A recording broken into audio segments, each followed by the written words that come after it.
Leslie Scase, author of the Inspector Chard Mysteries, and I'm just going to give a little talk now about crime in the late Victorian age, crime in general, not just in South Wales. It was a very violent time, and I think that if you sort of easily go down to the most common type of crime and things that police dealt with, it was drunkenness. And relatively cheap beer was available, and or anything else you could concoct.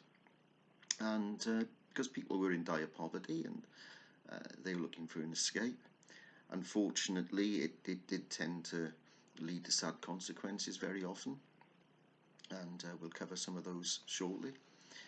But for example, with regards to probably the most famous killer of the age, but certainly not the worst in terms of serial killers, was Jack the Ripper. And of the canonical five, as they refer to, the five killings that were attributed to him, only one actually was a prostitute. The other four weren't. They were just poor alcoholic ladies down on their luck.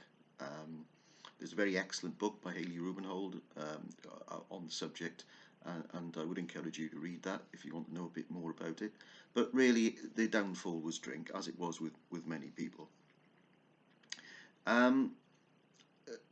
Leading on from that, I suppose, you had cases of domestic abuse. And interestingly enough, there was very little, if a wife was being abused, there was relatively little that she could do within the social environment. You see, if a wife walked out on a family, she was at fault. It was her fault for not keeping the family together. That's how society viewed it. And it wasn't until 1857 that actual divorce became available. And even then, if it was contested, it was very difficult for a wife to actually get a divorce. She not only had to get adultery, there had to be something else with it. So, for example, this particular case I was reading recently from the time where, unfortunately, prior to marriage, the husband had syphilis, gave that to the wife. She then caught it, lost two babies, and at the same time he was committing adultery.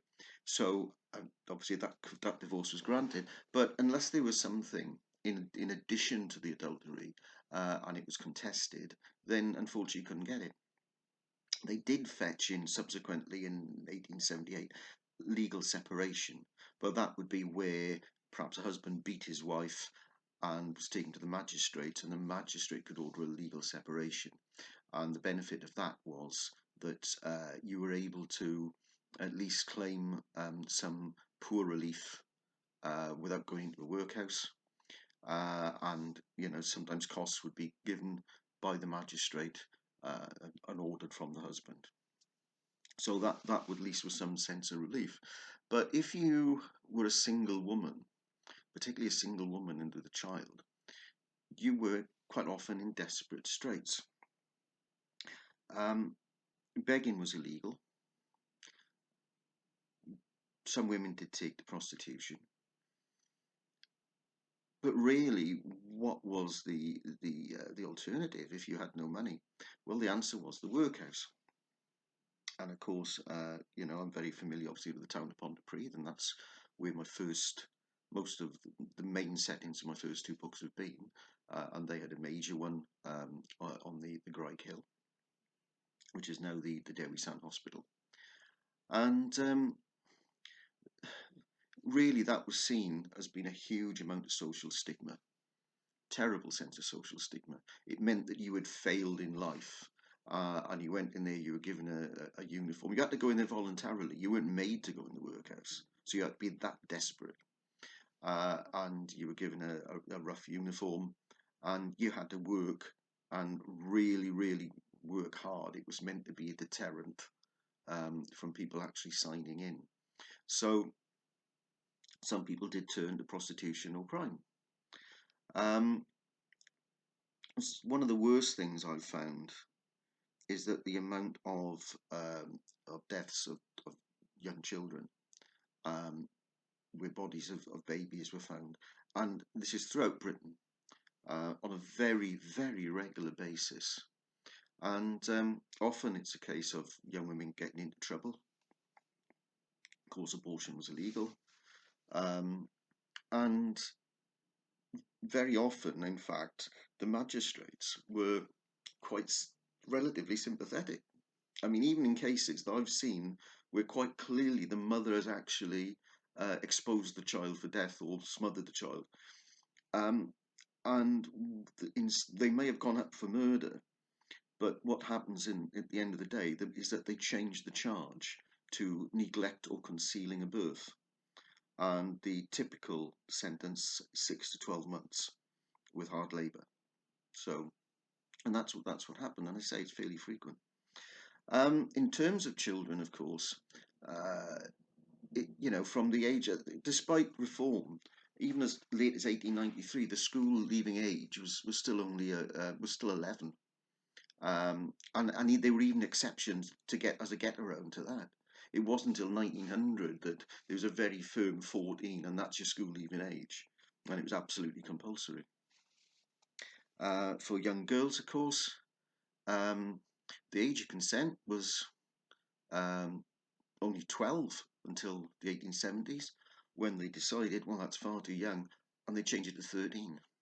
Uh, it wasn't, and it was actually through, and it's too long a story to tell here, but through the actions of a reporter, Mr. Stead, W.T. Stead, that they managed to actually get the age raised to 16, because of course, young girls were being exploited. So you had that. Gangs, we hear about the Peaky Blinders in the 20th century. They were around in the Midlands in the Victorian age. Generally, gangs are young men, gangs are thugs, of which we've still got them, of course. But they were known as sloggers, or in Manchester they were known as scuttlers. So, so that was commonplace. Narcotics. Again, it wasn't until 1868 that you had to sign for things like arsenic, and you can still get it. Arsenic, cyanide, whatever. Give a reason, sign the book, and it's there. People were experimenting with drugs, because it wasn't illegal. Cocaine wasn't illegal; you could take it. Um, it was Drug taking was rife in the upper classes, even Queen Victoria herself. So I think it was known as the Great Binge, the period from roughly 1890 to 1905, or to pre-war, sorry. Um, and cocaine was eventually during World War One that there was that was made illegal, presumably because you didn't want officers coked up, leading charges over the trenches. So um, there was a danger there, because in a lot of products, and not necessarily deliberate poisoning, but you might have morphine in a baby's tonic to help it sleep. Overdo that, you get a death. But also, it could be used, to hide a death and hide a killing. Generally, in my research, the amount of just sheer savage deaths that would occur all over the country with shotguns, sledgehammers, um, uh, ice picks, you name it, I found them. So very, very common indeed. And of course, there was the serial killers, and I mentioned Jack the Ripper, but as I say, he doesn't even come close. I don't intend going telling their stories now. It's just too long a tale. But I would put him fifth behind Dr. Neil Cream, the Lambeth poisoner, Margaret Waters, um, Mary Ann Robson, and worst of all, Amelia Dyer. So, and then if we go further abroad, got Joseph Vacher in France, was, I think, probably the worst in terms of savagery, and H.H. Holmes in America. So there we go. So he wasn't Jack the Ripper wasn't that special as such. I mean, he was obviously whoever he was a terrible man. And I feel very sorry for the poor women, and the fact that they were all labelled prostitutes as well makes it even worse. But that's the tabloid journalism of the time for you. So there we go. So my books aren't. They feature quite a lot of crimes.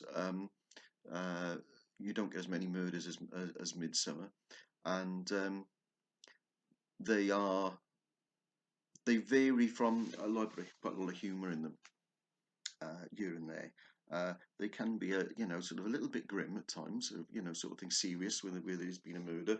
But I don't necessarily put anything in too much graphic detail. Sort of mainly because I'd rather leave it to the reader's imagination. So I don't think they'll give you nightmares, but I think they're a fair reflection of the sort of thing that went on. So I know I've done other blogs where I've said about how it wasn't all doom and gloom, and it wasn't, because life had a lot of fun in it as well in those times. But can't ignore the fact that crime was there. So and as a crime writer, I'm obviously not going to ignore it. So I hope you enjoy my books. Thanks.